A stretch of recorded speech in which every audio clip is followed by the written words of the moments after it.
Evangelio de Juan, hermanos, en el capítulo 7, ¿no? Vamos a darle lectura.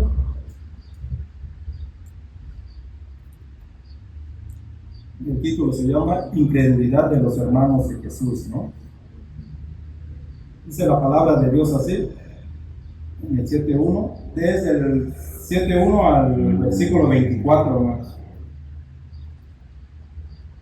Dice la palabra del Señor así: después de estas cosas andaba Jesús en Galilea, pues no quería andar en Judea, porque los judíos procuraban matarle. Estaba cerca la fiesta de los judíos, la de los tabernáculos, y le dijeron sus hermanos: sal de aquí y vete a Judea, para que también tus discípulos vean las obras que haces. Porque ninguno que procura darse a conocer hace algo en secreto. Si estas cosas haces, manifiéstate al mundo, porque ni aun sus hermanos creían en él. Entonces Jesús les dijo: mi tiempo aún no ha llegado, mas vuestro tiempo siempre está presto. No puede el mundo aborreceros a vosotros, mas a mí me aborrece, porque yo testifico de él que sus obras son malas. Subid vosotros a la fiesta, yo no subo todavía a esa fiesta, porque mi tiempo aún no se ha cumplido. Y habiéndoles dicho esto, se quedó en Galilea. Pero después que sus hermanos habían subido, entonces él también subió a la fiesta, no abiertamente, sino como en secreto. Y le buscaban los judíos en la fiesta y decían: ¿dónde está aquel? Y había gran murmullo acerca de él entre la multitud, pues unos decían: es bueno, pero otros decían: no, sino que engaña al pueblo. Pero ninguno hablaba abiertamente de él por miedo a los judíos. Mas a la mitad de la fiesta subió Jesús al templo y enseñaba, y se maravillaban los judíos, diciendo: ¿cómo sabe este letras sin haber estudiado? Jesús le respondió y dijo: mi doctrina no es mía, sino de aquel que me envió. El que quiera hacer la voluntad de Dios conocerá si la doctrina es de Dios o si yo hablo por mi propia cuenta. El que habla por su propia cuenta, su propia gloria busca, pero el que busca la gloria del que le envió, este es verdadero, y no hay en él injusticia. ¿No os dio Moisés la ley y ninguno de vosotros cumple la ley? ¿Por qué procuráis matarme? Respondió la multitud y dijo: demonio tienes. ¿Quién procura matarte? Jesús respondió y les dijo: una obra hice, y todos os maravilláis. Por cierto, Moisés os dio la circuncisión, no porque sea de Moisés, sino de los padres, y en el día de reposo circuncidáis al hombre. Si recibe el hombre la circuncisión en el día de reposo, para que la ley de Moisés no sea quebrantada, ¿os enojáis conmigo porque en el día de reposo sané completamente a un hombre? No juzguéis según las apariencias, sino juzgad con justo juicio. Amén, hermano. Muchísimo, pero bueno, vamos a hacer la breve, ¿verdad? Amén.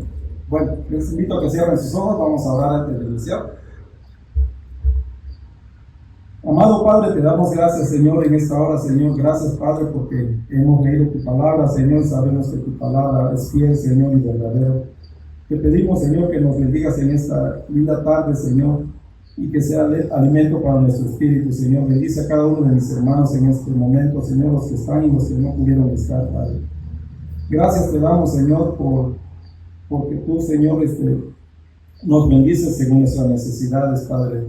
Bendícenos, pues, Señor, con tu palabra en esta linda tarde, Señor. Gracias te damos, para ti la honra y la gloria siempre, Señor, en el nombre de nuestro Señor Jesucristo. Amén.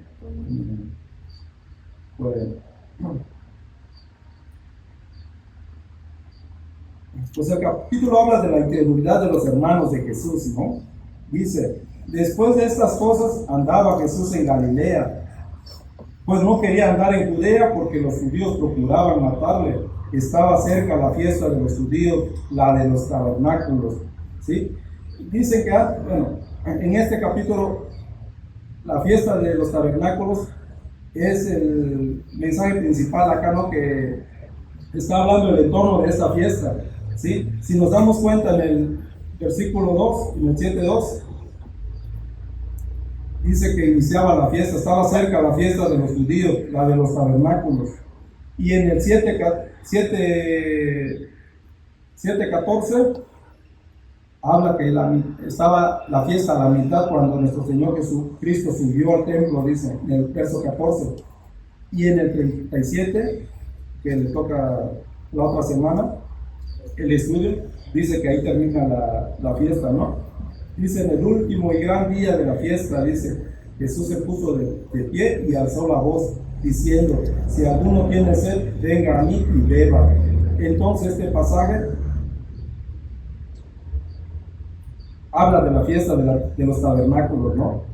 Pero antes de la fiesta de los tabernáculos ya habíamos visto las demás fiestas, ¿no? La de la Pascua, más que nada, que fue en el mes de abril más o menos, y se hace en el mes de octubre, 6 meses después, ¿sí? Entonces esos 6 meses que hubo como un espacio en que el Señor Jesucristo o el evangelista no lo escribió y todo eso, dice que hubo un espacio como de descanso, pero bueno, vamos a verlos en Marcos capítulo 6, verso 27 a 32. Les invito a que abran su Biblia en Marcos capítulo 6, del verso 27 al 32.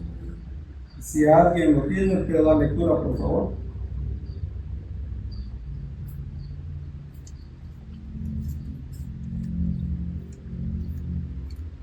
Marcos 6, del 27 al 32.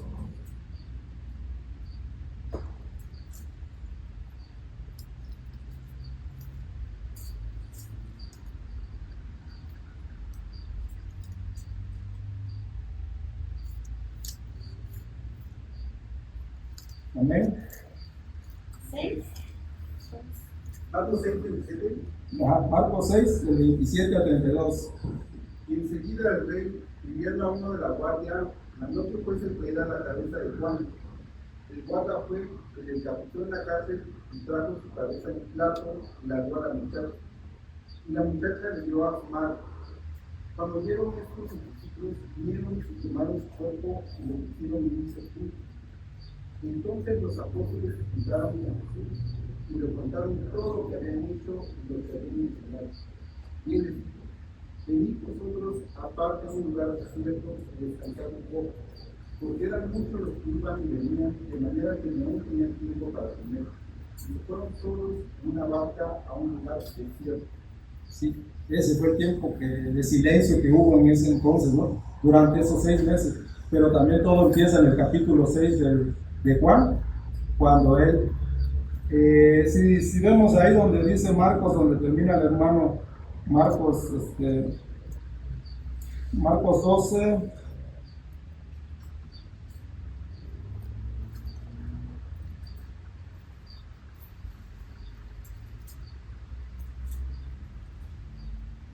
perdón, Marcos 6 era, ¿verdad?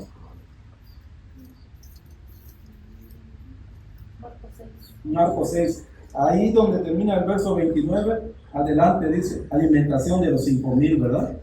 Sí, Marcos ya lo anuncia él, entonces la gente lo seguía y todo, no los dejaron descansar. Entonces, si vemos en Juan capítulo 6, habla de la alimentación de los 5,000 también, ¿sí? En ese tiempo, antes de la fiesta de los tabernáculos, Jesús había hecho sus señales, ¿no? Esos milagros. Había alimentado los 5,000 que habían llegado ahí. Y también, si vemos que también Jesús dice que anda sobre el mar también, ¿no? Bueno, después de todo eso, fue cuando Él se quedó ahí en Galilea. Y dice, después de estas cosas andaba Jesús en Galilea, pues no quería andar en Judea porque los judíos procuraban matarlo, ¿no? Sí, eso ya sabíamos de que más adelante también lo afirma el evangelista, ¿no?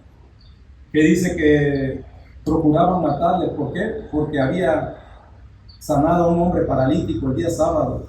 que era el día de reposo y todo, ¿sí? El día de reposo, eso creo que está en el capítulo 5. Eso ya lo habíamos visto, ¿no? El paralítico de Bethesda, ¿no? Que él había sanado y había sido el día sábado, ¿sí? Y porque también él había dicho que Dios era su Padre. Y por esa causa nada más, ellos querían matarlo desde ese entonces. Bueno,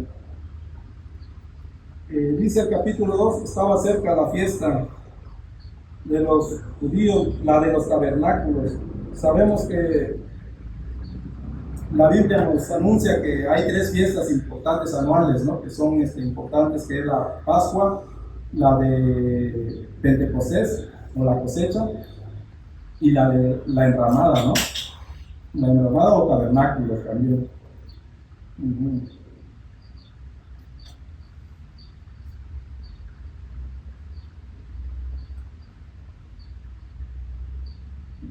Bueno, dice, durante ese periodo de retiros Jesús alimenta multitudes, se camina sobre la mar, visita ciudades gentiles como Tiro, Sidón y Decápolis, se retira también a Betsaida y a Cesarea de Filipo. Ahora bien, dice, ¿cuál es el propósito de la fiesta? La Biblia dice, para que sus generaciones sepan que yo hice habitar en tabernáculos a los israelitas cuando los saqué de la tierra de Egipto. Yo soy el Señor su Dios. En otras palabras, busca recordar a las generaciones futuras que Dios es el Redentor de su pueblo, quien los liberó de la esclavitud en Egipto. Los sustentó en tabernáculos en el desierto, proveyendo para todas sus necesidades. Y es su Dios quien mora en medio de su pueblo. ¿Sí? Eso lo vemos en Números capítulo 2, hermano. Bueno, esa era la fiesta de los tabernáculos.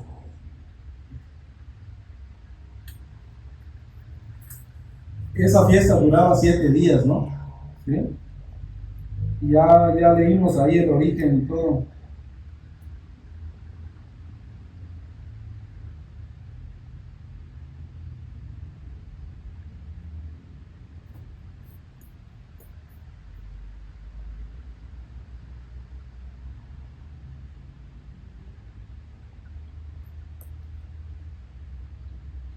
Dice, en cuanto a su origen, la fiesta se relacionaba con la peregrinación del pueblo judío por el desierto, después de que fueran liberados de Egipto. Recordaban así que habían vivido en cabañas en su camino hacia la tierra prometida. Por lo tanto, era una fiesta que miraba hacia el pasado y que les obligaba a recordar tanto su amarga esclavitud en Egipto, así como su liberación gloriosa por medio de la intervención divina. Esa era la fiesta de los tabernáculos, ¿no, hermano? Eso les recordaba a ellos que Dios los había liberado de la esclavitud allá en Egipto. Y era la peregrinación que tenían que llevar para llegar a la tierra prometida.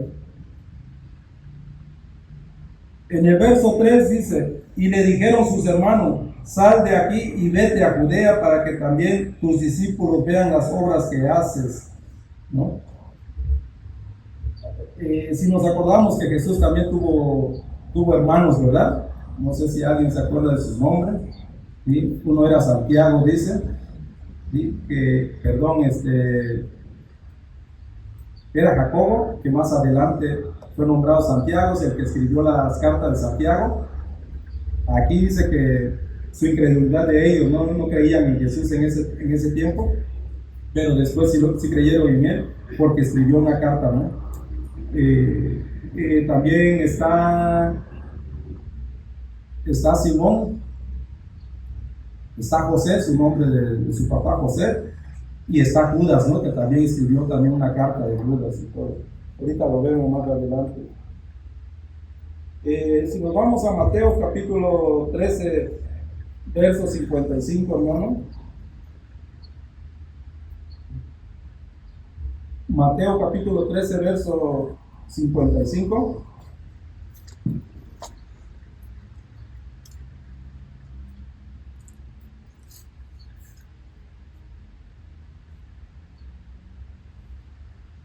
Amén.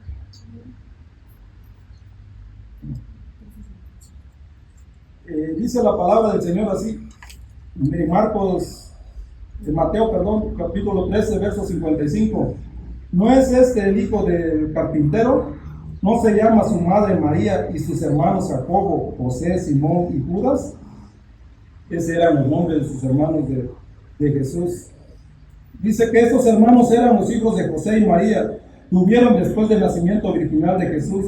Ya habían sido mencionados por Juan al comienzo del ministerio público de Jesús. Y sus nombres aparecen ahí en Mateo capítulo 13, 55. ¿No? Así pues le dijeron a Jesús que fuera a Jerusalén para que tus discípulos vean las obras que haces.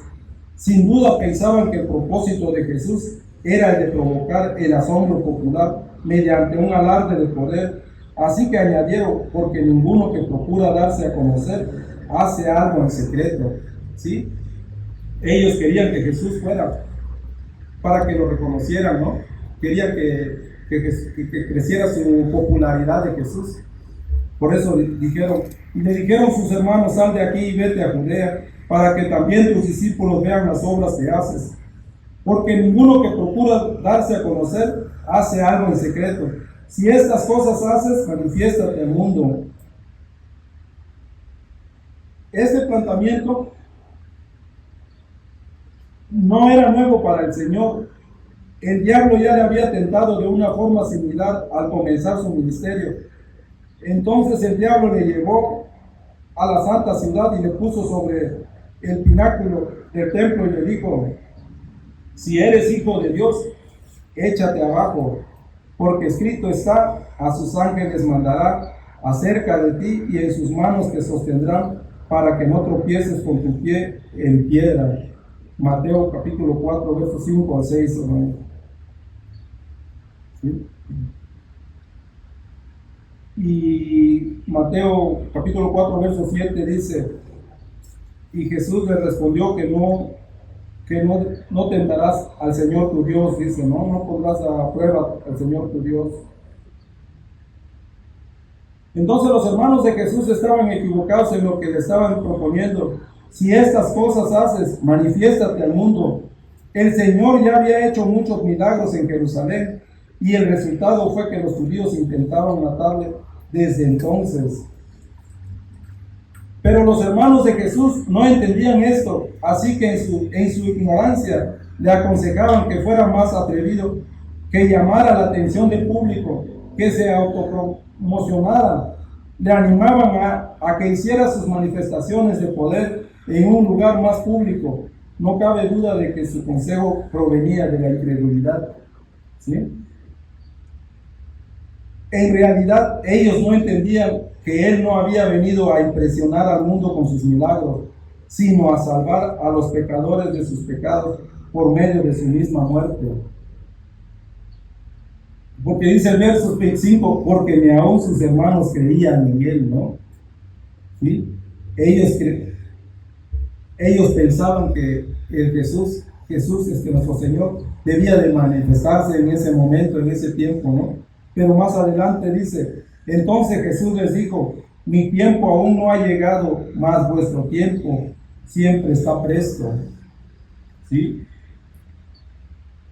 Jesús les contestó así: todavía no es el momento para que yo me presente, ¿no? No es mi tiempo aún. No hablaba de su muerte, no era que dijera que todavía no es tiempo para morirme, ¿no? Sino que Él hablaba de su tiempo para presentarse públicamente, sino que Él siempre estaba bajo la obediencia de Dios, ¿no? Él esperaba ese momento cuando Dios le indicara que era el momento.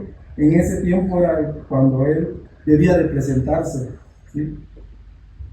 Entonces Jesús les dijo: mi tiempo aún no ha llegado, mas vuestro tiempo siempre está presto, ¿sí? Les digo, mas vuestro tiempo siempre está puesto. Ustedes a cualquier hora, para ustedes es bueno, pero para mí estoy con el tiempo de Dios, dice, ¿no? No es que ya preséntate. Él no buscaba esa popularidad como lo escuchamos hace ratito, ¿sí? Él lo que quería era hacer la voluntad más que nada del Señor.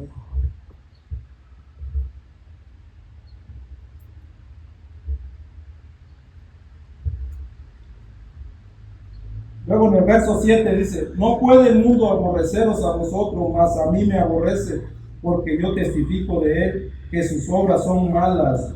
No puede el mundo aborreceros a vosotros, ¿sí? A ellos no podía aborrecerlos el mundo, ¿no? Porque ellos sí eran del mundo, ¿sí? Y él, como viene del cielo y todo, entonces él no era del mundo, y a él sí lo aborrecían por todo lo que él hacía, por los milagros, por todo. Ellos, y sobre todo más que cuando quebrantaba la ley de Moisés, ¿verdad? La ley de Dios. Entonces dice, mas a mí me aborrece porque yo testifico de él que sus obras son malas, dice, ¿sí? Esa era la guerra contra Jesús, ¿no? Ellos los aborrecían porque pues testificaba de ellos que sus obras eran malas, ¿no? Dice el verso 8, subid vosotros a la fiesta, yo no subo todavía a esta fiesta porque mi tiempo aún no se ha cumplido. ¿Sí? Vuelve a mencionar que su tiempo no se había cumplido, que no era todavía el tiempo hasta que Dios le indicara. Si vemos en el versículo 10 dice, bueno, en el 9, y habiéndoles dicho esto se quedó en Galilea, pero en el 10, pero después que sus hermanos habían subido, entonces él también subió a la fiesta, no abiertamente, sino como en secreto, dice. Él no se quería darse a conocer todavía, ¿sí? Pero como vimos en el versículo 1 del capítulo 7, porque los judíos procuraban matarle, dice. Entonces él subió en forma secreta, no quería darse a conocer en ese momento, porque pues los judíos más adelante vemos, y le buscaban los judíos en la fiesta, y decían, ¿dónde está aquel? ¿Dónde está aquel? Ellos ya lo estaban esperando, ¿no? ¿Sí? Como hemos dicho, porque los judíos procuraban matarle, dice. Y había gran murmullo acerca de él entre la multitud, pues unos decían, es bueno, pero otros decían, no, sino que engaña al pueblo.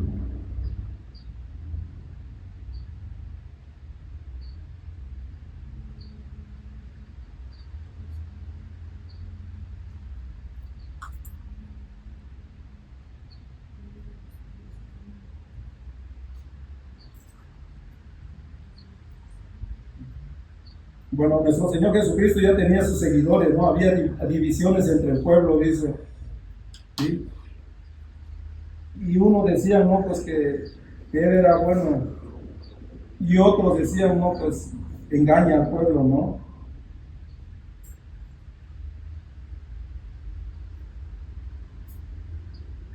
Pero ninguno hablaba abiertamente de él, dice, por miedo a los judíos.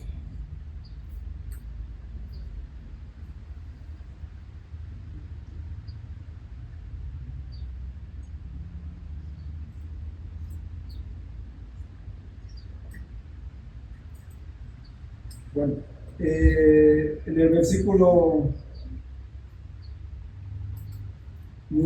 12, ¿no? Y había gran murmullo acerca de él entre la multitud, pues unos decían, es bueno, pero otros decían, no, sino que engañaba al pueblo. Y la gente estaba dividida en cuanto a la persona de Jesús, pero luego tratará en detalle cuáles eran los asuntos concretos que causaban esta división. Aquí los adelantamos, dice brevemente. En el 7:12 dice su carácter, ¿no? Mientras que algunos decían que era bueno, otros pensaban que no lo era y que engañaba al pueblo.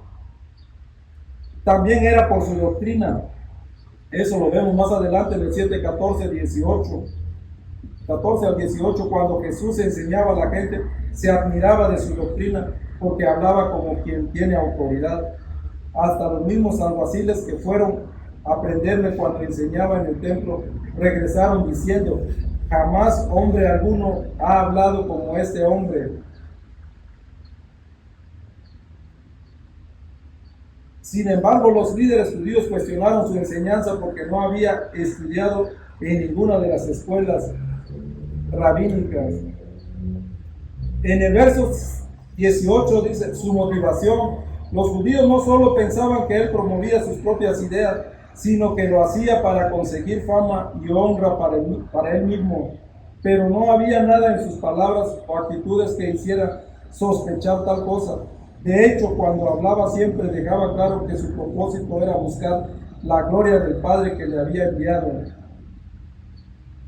Y el verso 19 al 24 también nos dice sus obras. El Señor había sanado a un paralítico en el día de reposo. Esto fue interpretado por los judíos cuando una clara transgresión de la ley. El hecho milagroso había pasado inadvertido para ellos y tampoco valoraron que a aquel hombre se le había devuelto su dignidad y podía volver a disfrutar del día de reposo, como hacía años que no lo hacía. Pero ellos desaprobaron todo esto bajo la excusa de que había sido hecho el día de reposo. Sin embargo, como luego veremos en el desarrollo del pasaje, el Señor les mostró que eran contradictorios en su aplicación de lo que se podía hacer en el día de reposo. Y lo que aún era más grave, ellos mismos estaban transgrediendo la ley de manera flagrante cuando procuraban matarle.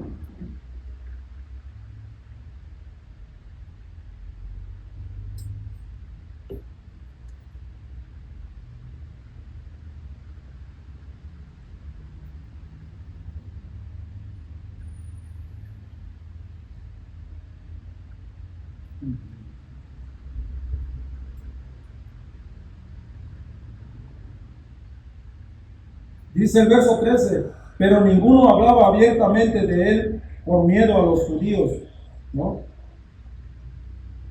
No cabe duda de que el miedo al que dirán ha sido siempre una herramienta muy útil en las manos del diablo.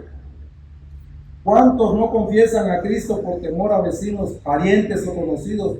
Pero otras veces no se trata únicamente de recibir críticas por causa de nuestra fe, sino que puede llegar el momento en que seamos excluidos completamente de la sociedad, pudiendo incluso perder los bienes y hasta la libertad.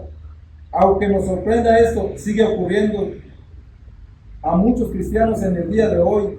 El Evangelio de Juan nos muestra con claridad que aquellos que se identifiquen con Jesús deben estar dispuestos a sufrir por su causa. ¿Sí?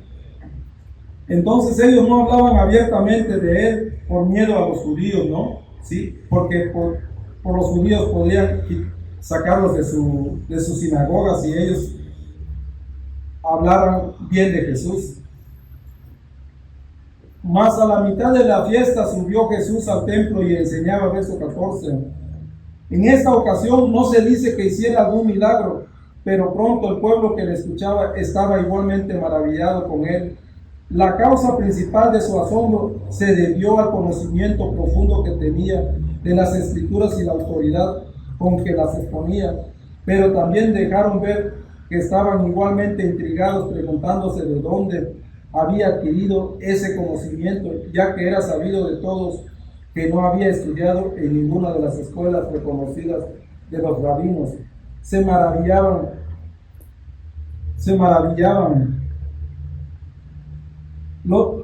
Dice el verso 15, y se maravillaban los judíos diciendo, ¿cómo sabe este letra sin haber estudiado?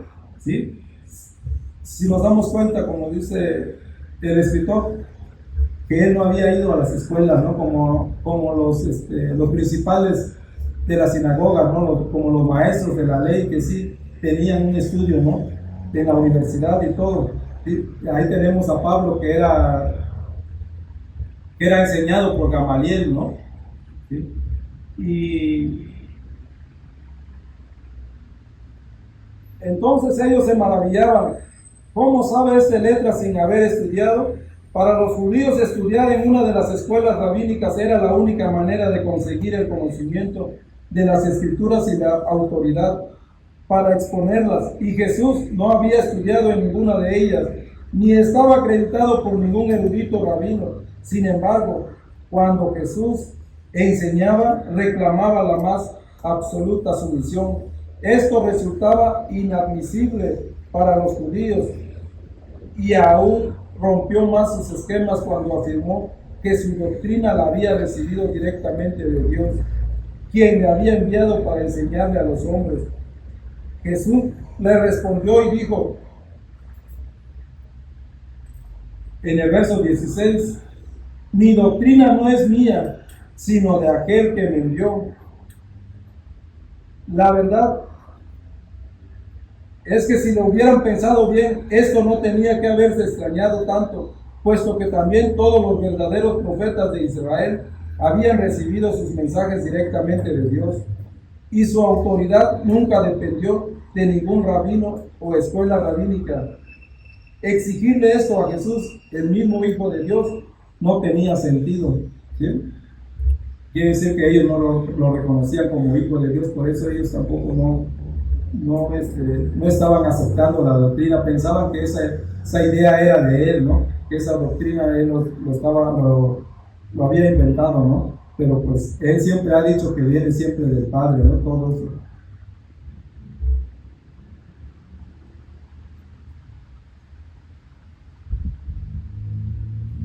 Más adelante, sus propios apóstoles, que tampoco habían recibido una instrucción académica formal en alguna escuela rabínica, también dejaron perplejos al Sanedrín cuando éste les interrogó. Entonces, viendo el denuedo de Pedro y de Juan, y sabiendo que eran hombres sin letras y del vulgo, se maravillaban y les reconocían que habían estado con Jesús. Hechos capítulo 3, verso 3, hermanos. Jesús le respondió y dijo, mi doctrina no es mía, sino de aquel que me envió. Pero lejos de jactarse de su propia habilidad o de reconocerse deudor de algún maestro humano, Jesús explicó que su enseñanza provenía de aquel que le había enviado, atribuyéndole de ese modo a Dios mismo. Ellos pensaban que no podían haber otra fuente superior a la de un seminario judío, pero Jesús apeló una vez más a su Padre, y en los cielos, lo que daba a su enseñanza un carácter y origen infinitamente superior a la enseñanza humana que se impartía en las escuelas rabínicas.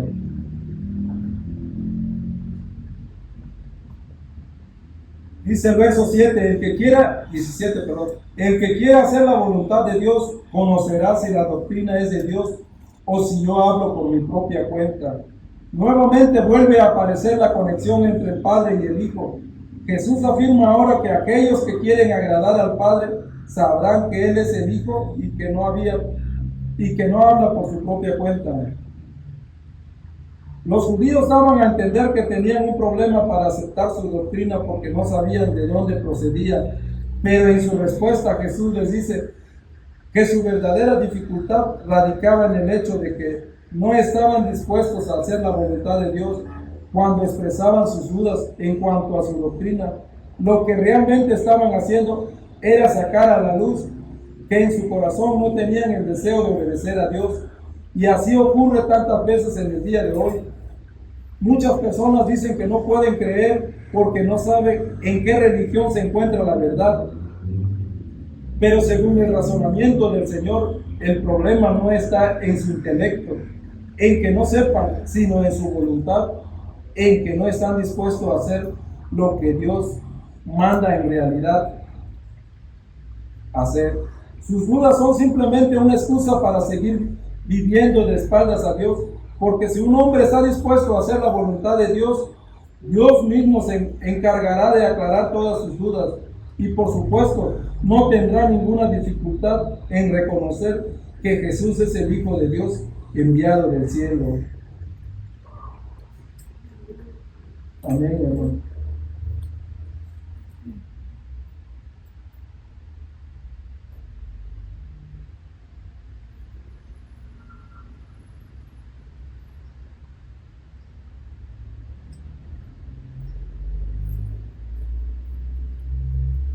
Dice el verso 18.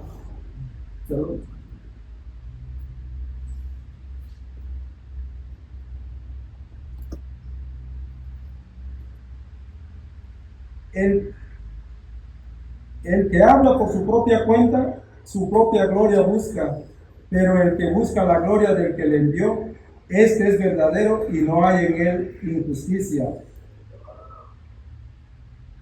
El que habla por su propia cuenta, su propia gloria busca. Siempre dejó claro que su propósito era buscar la gloria del Padre que le había enviado. Durante su ministerio había afirmado: yo no busco mi gloria. Juan capítulo 8, verso 50. Y cuando se disponía a ir a la cruz, oró al Padre diciendo: yo te he glorificado en la tierra. He acabado la obra que me diste que hiciese. Juan capítulo 17, verso 4. Aquí vemos que nuestro Señor Jesucristo no buscaba su propia gloria, ¿no? Sino que la gloria de nuestro Señor que lo había enviado.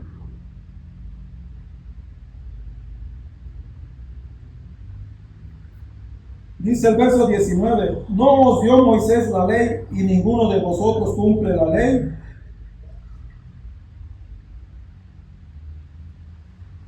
Pero como el Señor señaló con total acierto, lo importante no era tener la ley, sino cumplirla. De hecho, a quien tiene la ley y no la cumple, se le exigirá una mayor responsabilidad que a aquel que la incumple sin tenerla. Lucas capítulo 12, versos 47 y 48. Así que el Señor hizo una acusación concreta sobre ellos. Dice el verso 18: ¿por qué procuráis matarme? Claro está que ellos se apresuraron a negarlo. ¿Cómo podían presentarse como jueces si ellos mismos no aguantaban la ley? ¿Acaso no decían la ley en Éxodo capítulo 20, verso 13: no matarás? Entonces, cuando se sintieron descubiertos, rápidamente optaron por lo que ellos pensaron que era una salida fácil: negar los hechos e insultar y desprestigiar a su oponente. Así que con toda la indignación de la que eran capaces de aparentar, le dijeron a Jesús: demonio tienes, ¿quién procura matarte? La acusación de estar endemoniado era uno de los peores insultos que se podía hacer al bendito Hijo de Dios.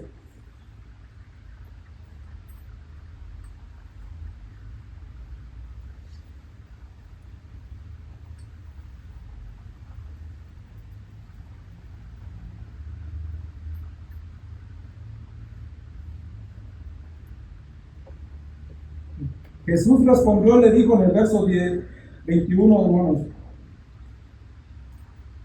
Jesús respondió y les dijo: una obra hice y todos os maravilláis. Os enojáis conmigo porque en el día de reposo sané completamente a un hombre. Aunque se negaron a reconocerlo, aquel milagro todavía producía en ellos admiración. Una obra hice y todos os maravilléis. Pero aunque se asombraron del poder divino manifestado en aquella ocasión, seguían pensando que era culpable por haber transgredido el día de reposo. Ahora bien, Jesús no había quebrantado la ley de Dios, sino la interpretación que los judíos hacían de ellas. Así que el Señor procedió a mostrarles su equivocación. En primer lugar, lo que el Señor había hecho era sanar a un paralítico, y debían recordar que lo que la ley prohibía era el trabajo, no los actos de necesidad o misericordia. Los judíos cumplían el mandamiento que Dios había dado originalmente a Abraham en Génesis capítulo 17, verso 10. Dice el verso 22 de Juan capítulo 6: por cierto, Moisés os dio la circuncisión, no porque sean de Moisés, sino de los padres, ¿no?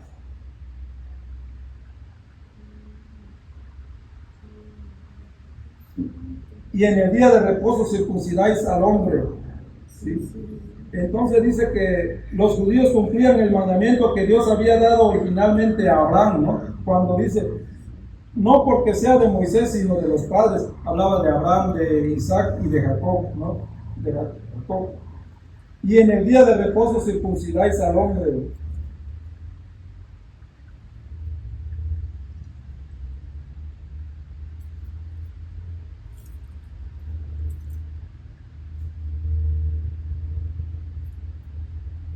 Dice el verso 23: si recibe el hombre la circuncisión en el día de reposo, para que la ley de Moisés no sea quebrantada. Os enojáis conmigo porque en el día de reposo sané completamente a un hombre, ¿no? Dice el verso 24, no juzguéis según las apariencias, sino juzgad con justo juicio. ¿Sí? Después de mostrarles que ellos mismos eran culpables de quebrantar la ley, al procurar matarle y de aplicar sus normas del sábado con parcialidad, ahora pasa a exhortarles a juzgar con justo juicio. De esto se desprende que el Señor estaba dispuesto a ser examinado, pero debían hacerlo con justicia. Y el pasaje que acabamos de considerar nos ha mostrado que ellos estaban llenos de prejuicios. Cuando se acercaron a Jesús, lo que nublaba sus mentes y les impedía ejercer un juicio justo. ¿Sí?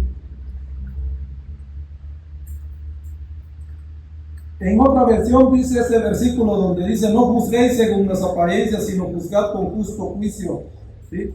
No juzguen por lo que a ustedes les parece, juzguen con justicia. Eso fue lo que el Señor les había dicho. No juzguen por lo que a ustedes les parece, juzguen con justicia. No digan que algo está mal solo porque así les parece.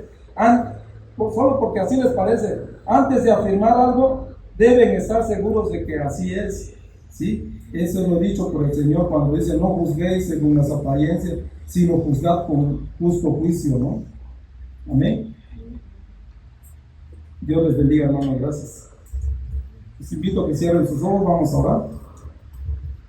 Bendito Dios, te damos gracias, Padre, gracias, Señor, nuevamente, gracias, Señor, por tu palabra, gracias, Señor, por bendecirnos, gracias, Padre, por este hermoso día, Señor, gracias en que nos ha permitido, Señor, alabarte y glorificarte, Padre, con los cantos, con las alabanzas, Señor, con tu palabra, Padre, gracias, Señor, por este tiempo, Padre, gracias porque tú siempre, Señor, estás al cuidado de todos nosotros, Señor, siempre nos bendices, Señor, gracias, te pedimos, Padre, que nos sigas animando, nos sigas bendiciendo y sobre todo, Padre, que nos sigas fortaleciendo, Señor. Bendice a cada uno de mis hermanos en este día, Señor, y durante esta semana que inicia, Señor. Bendícelos con alimentos, Señor, con salud, sobre todo, Padre. Y también, Señor, te pedimos, Señor, que nos sigas conociéndote cada día más y dándonos tu palabra para también, Señor, conocerte, Señor. Bendice, Señor, a esta iglesia, Señor, y te pido, Padre, que bendigas a mis hermanos que no pudieron estar y que no han podido estar con nosotros, Padre. Gracias te damos, Padre, por esta hermosa tarde. Gracias en el nombre de Cristo Jesús. Amén.